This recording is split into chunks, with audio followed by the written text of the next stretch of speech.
Have you ever had a day like this? A morning that flows effortlessly.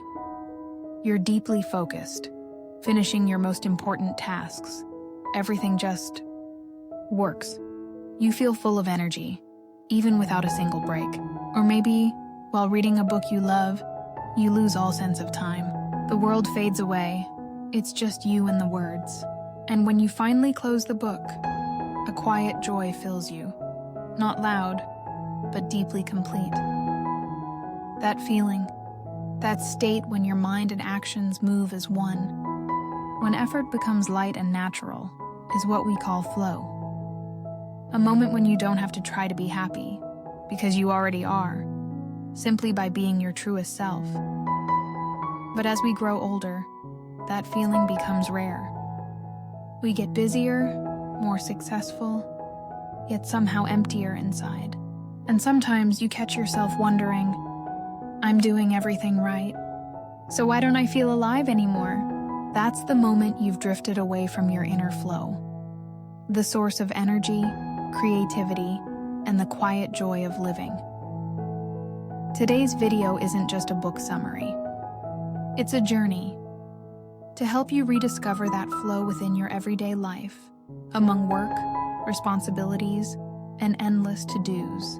Because once you find it again, you won't just work better, you'll live deeper, calmer, and more joyfully with the life that's already yours. Welcome to Juliana Gray, where every book is not just knowledge, but a mirror gently reflecting who you are, so you can see yourself with more truth, more peace, and a little more light each day.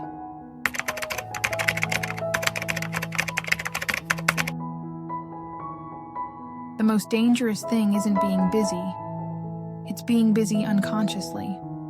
We live in an age where everyone is running to finish tasks, to reach goals, to prove we're still moving forward.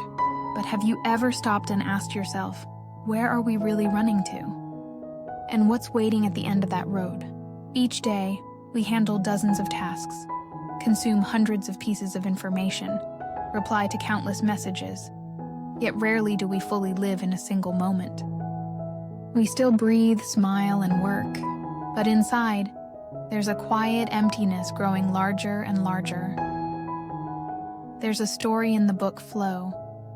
Two factory workers stand side by side on the same assembly line, performing the exact same task.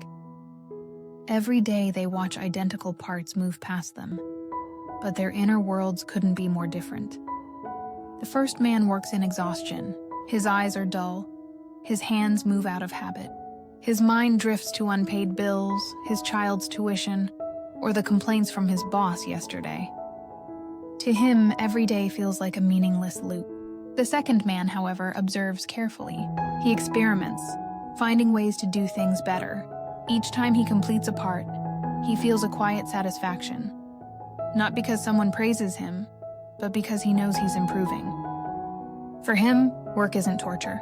It's a game of focus. Two people, one job, same environment, yet they live in two different worlds. The first slowly burns out. The second finds joy and fresh energy each day. The difference doesn't lie in the work. It lies in the mind. One lets his mind drift away. The other knows how to bring it back. Psychologist Mihaly Csikszentmihalyi called this disconnection psychic entropy, a state where our mental energy is scattered, our inner order disrupted, and we lose touch with ourselves. We think we're living, but we're only being carried along by the current.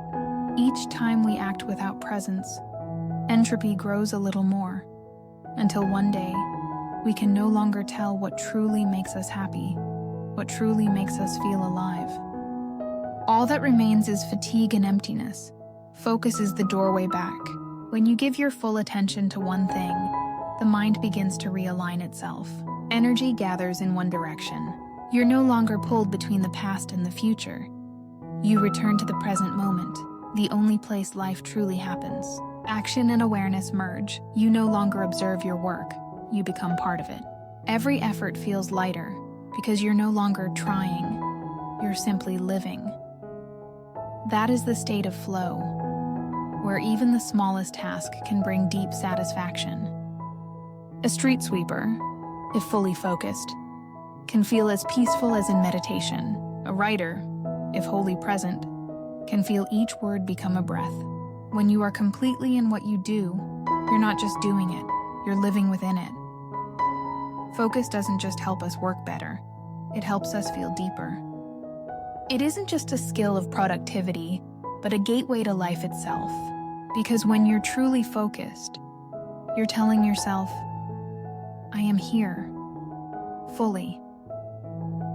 And when you can be here, fully, you no longer need to run. Everything slows down, time softens, and in that stillness you realize happiness was never far away. It has always been here, in the quiet moment when you're truly present in your own life. That's the moment you step through the doorway of focus and begin your journey back to yourself.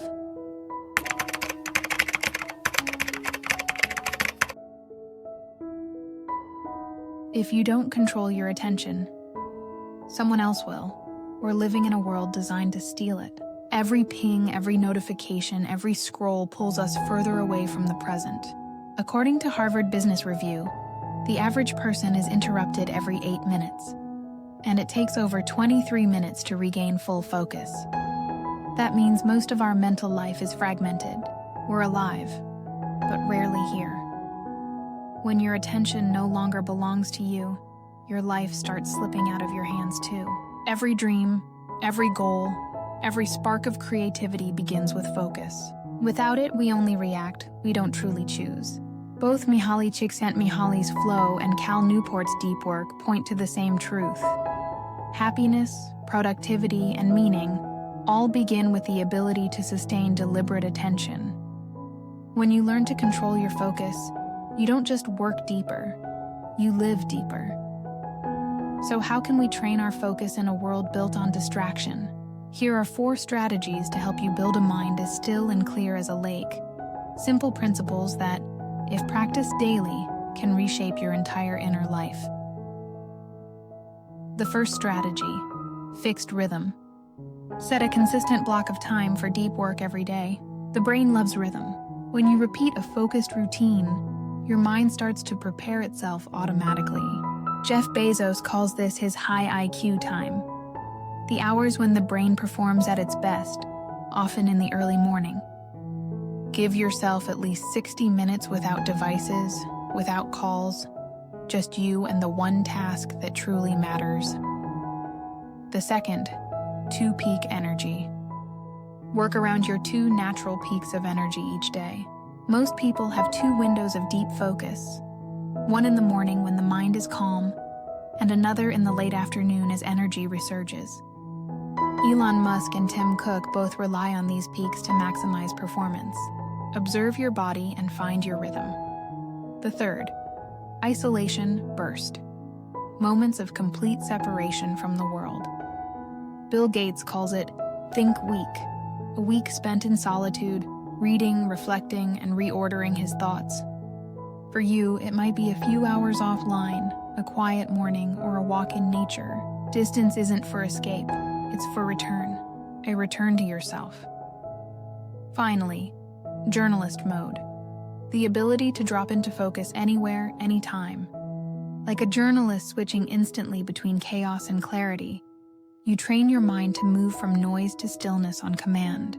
Every time you bring your attention back to the present, you're strengthening your brain, just like a muscle. Navy SEALs use a breathing method called box breathing. Inhale for 4 seconds, hold for 4, exhale for 4, hold again for 4, to stay calm amid chaos. You can use it too. Focus on one small action, the taste of your coffee, the sound of the wind, or simply your own breath. This isn't meditation, it's attention training, a way to bring your mind back under your control. With regular practice, you begin to reopen the bridge between mind and presence. And one day you'll realize, flow isn't found in silence or distant retreats. It's right here, in the moment your mind stops running. When that happens, whether you're working, walking, or simply sitting still, You'll feel a quiet stillness spreading within. That's when you're no longer just in the flow. You are the flow.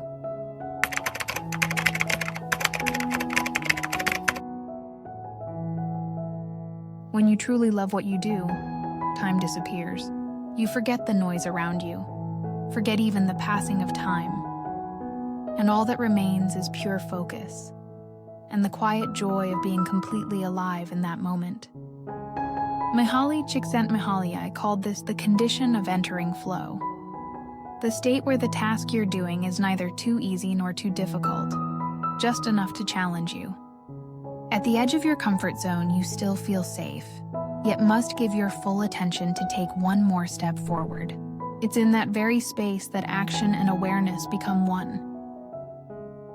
When that happens, you feel a deep, quiet satisfaction, an inner reward that no achievement or praise can measure. It's not the fleeting joy of success, but a peaceful completeness that comes from knowing you are truly living. Work stops feeling like an obligation and becomes a joy. Every effort feels light, and every moment gains its own meaning. But most of us have forgotten this feeling. We work out of pressure, duty, or fear of being left behind, rarely out of genuine love.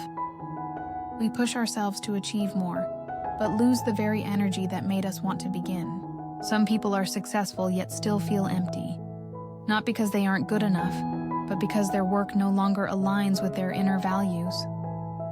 When your actions and your mind move in opposite directions, resistance appears, and it's that resistance, not the work itself, that drains you. There's a saying, there's no boring job, only a mind not deep enough.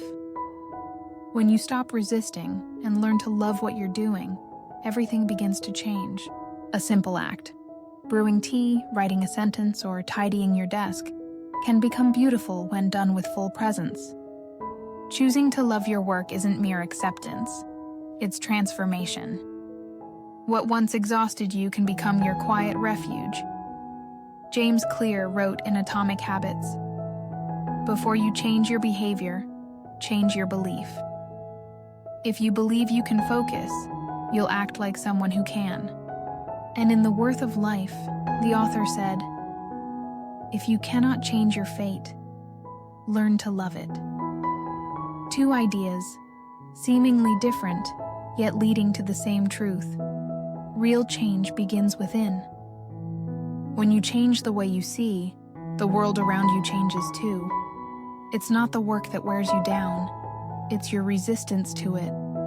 When you stop fighting and give yourself fully to what you do, energy returns, and joy quietly grows. In that moment, you no longer need to search for the flow, because in your full presence, you are already in it. And more than that, you are the flow itself.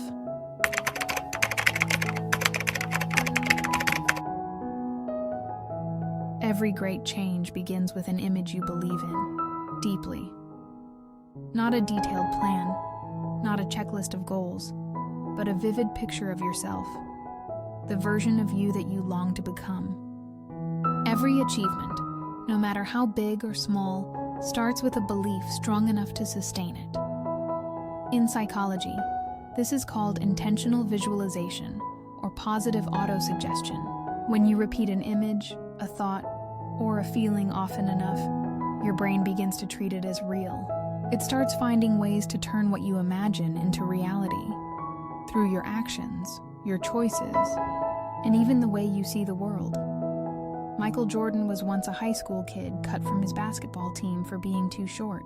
But instead of accepting that limit, every day he told himself, "I'll grow taller. I'll get better." He pictured himself scoring, heard the crowd chanting his name.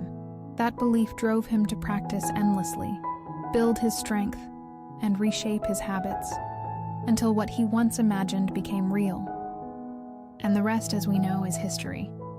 The same is true for all of us. If you keep saying, "I get distracted easily, I can't focus," or "I'm not good enough," your mind will believe it. The brain doesn't distinguish between truth and repetition. It simply records what it hears most. Every time you affirm something, you're writing another line of code into your mental system. So if you can program yourself negatively, why not choose to do it the other way? To reprogram yourself positively. Start simple. Each morning, before you touch your phone, close your eyes and visualize your better you. Calm, focused, and full of energy. See that version of yourself working, reading, breathing, living fully in each moment. Then repeat slowly and clearly in your mind. I am fully present in what I do. I am in the flow. At first, it may feel like a gentle reminder, but over time it becomes belief. And once belief takes root, behavior naturally follows. The brain responds more strongly to imagery and emotion than to words. So each time you imagine and feel something deeply, you're sending a real signal to your consciousness, as if it's already happening. This isn't wishful thinking. It's mental training. You're not hoping for something to happen. You're preparing yourself for it. You're not trying to become someone else. You're awakening the best version that's already within you. True change doesn't begin with effort. It begins with a vision, one you trust enough to live by. When that image becomes clear, every small action in your day will quietly align with it. And one day, when you look back, you'll realize the person you once only imagined has become you today. When your mind, your belief, and your actions move as one, you no longer need to try so hard to live better. You simply live in harmony with the image within you, where flow is no longer a state to reach, but the essence of who you are.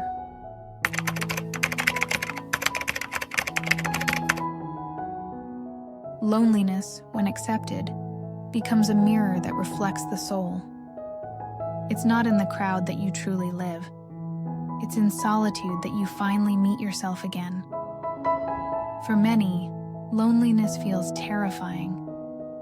We fear the quiet room, the dinner for one, the evening without conversation. But perhaps what we fear most isn't the absence of people. It's the moment we must finally hear our own voice again, after years of drowning it out.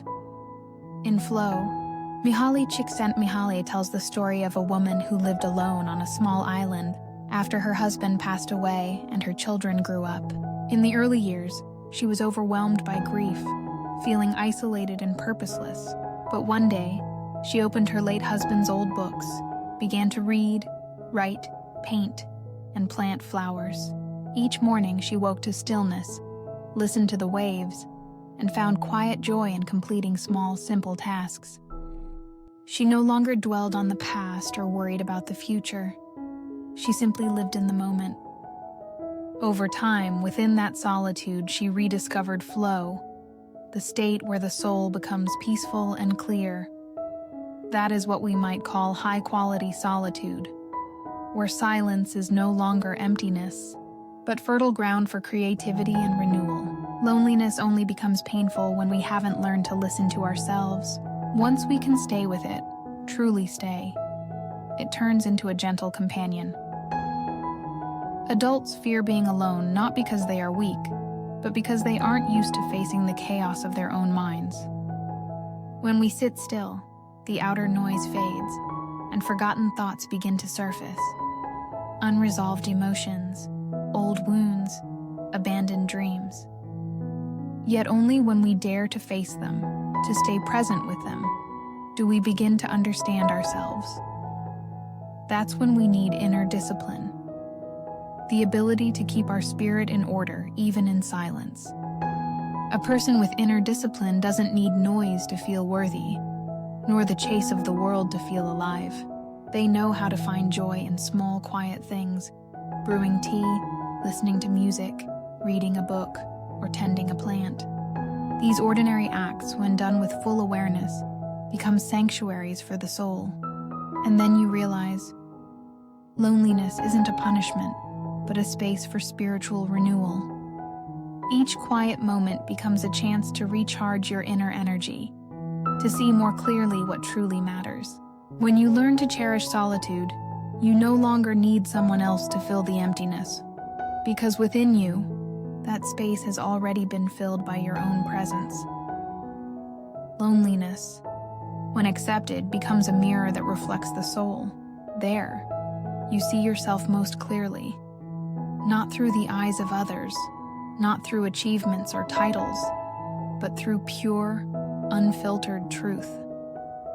And in those quiet, simple moments, you'll discover that the flow has always been there, quietly running within you, like a clear stream renewing everything that once ran dry.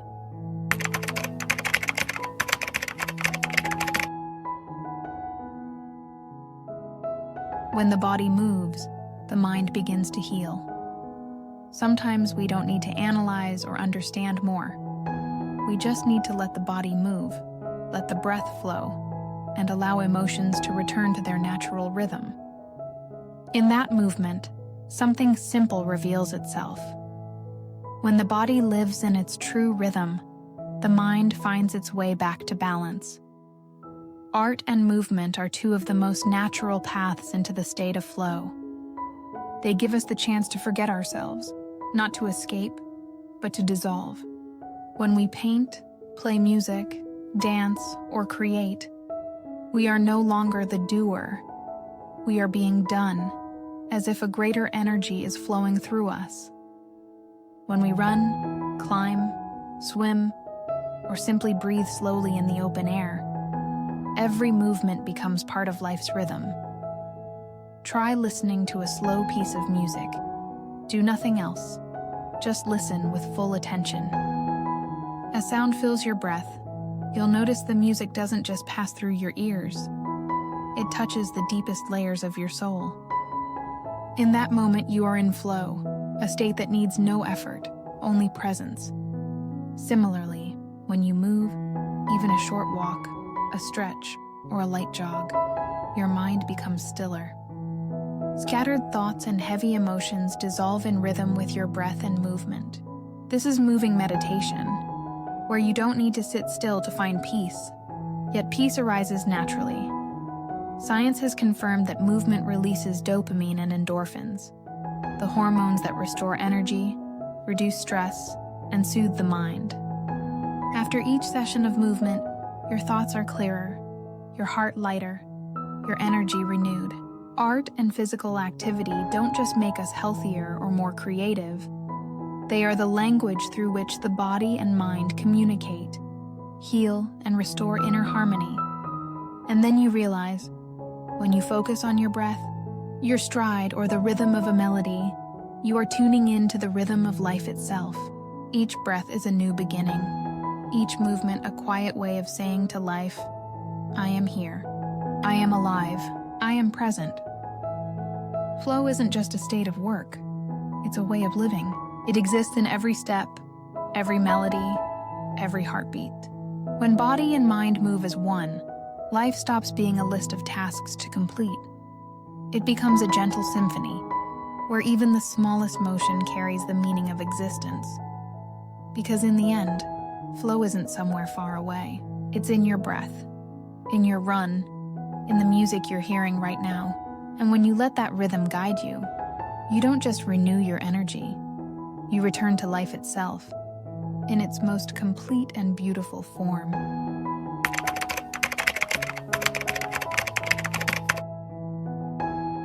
What makes you strong isn't avoiding pain. It's learning how to turn pain into strength. No journey of growth is made of light alone. Each of us must walk through dark seasons, when faith is tested, when everything seems to fall apart.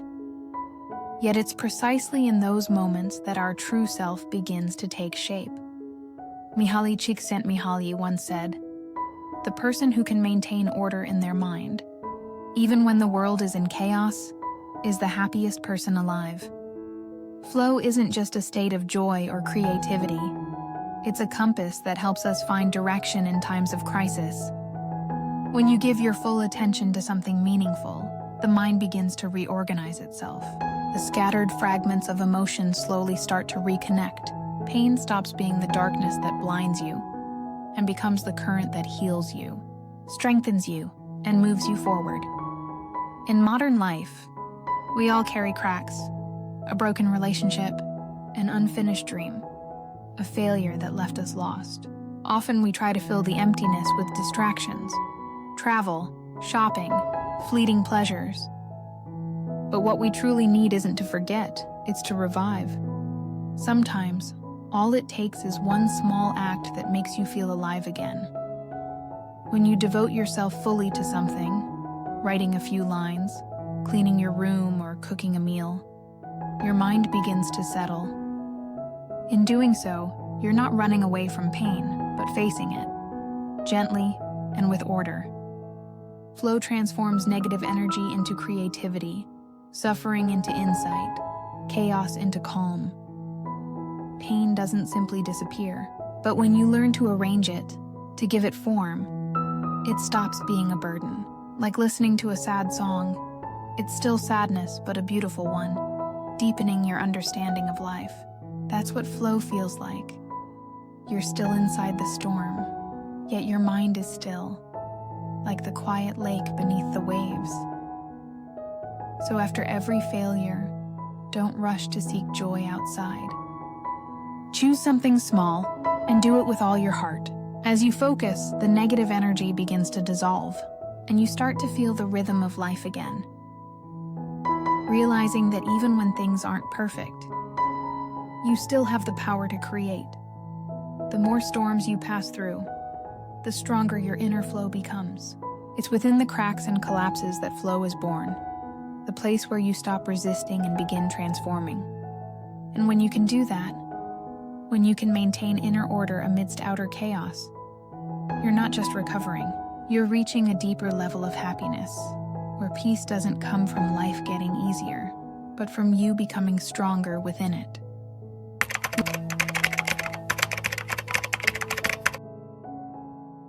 Living in flow, becoming a better version of yourself each day. You can't control everything, but you can always control how you show up. Life will always bring things beyond your reach, changing plans, people who leave, moments that don't go your way. But one thing you can always do is live fully in each moment. When you are truly present, life itself begins to transform.